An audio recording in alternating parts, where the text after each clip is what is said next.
নমস্কার বন্ধুরা, তোমার কিচেনে আপনাদের স্বাগত জানাচ্ছি। আজকে আমি আবার ইঁচড়ের তরকারি মানে কাঁঠালের তরকারি বানাবো। আমার খুব ভালো লাগে খেতে, সেই জন্য আজকে কাঁঠালের ভিতরে যে শুকনো নারকেল একটু ভেজে দেবো, একটা তেজপাতা, একটুখানি মৌরি ফোড়ন দিলাম, আর একটু হিং ফোড়ন দেবো। কাঁঠাল যেহেতু হিং দিতে হয়। এরপরে আমি পেঁয়াজ কুচি করে নিয়েছি দুইখানা, পেঁয়াজগুলো দিয়ে দেবো।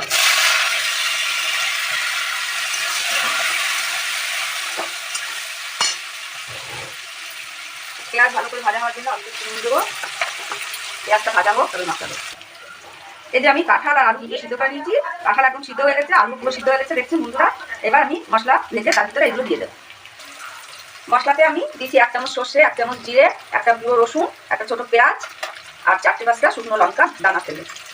এই মশলাগুলো আমি দিয়ে দেবো। এখানে পোস্ত দেওয়া যায়, কিন্তু পোস্ত এখানে ভালো পাওয়া যায় না, সেই জন্য আমি একটু পোস্ত দিয়ে দিচ্ছি। বন্ধুরা, এই যে আমার হাঁড়ির কাঁঠাল তৈরি হয়ে গেছে। আপনারা অবশ্যই খেয়ে দেখবেন, বানিয়ে কমেন্ট করবেন, লাইক করবেন।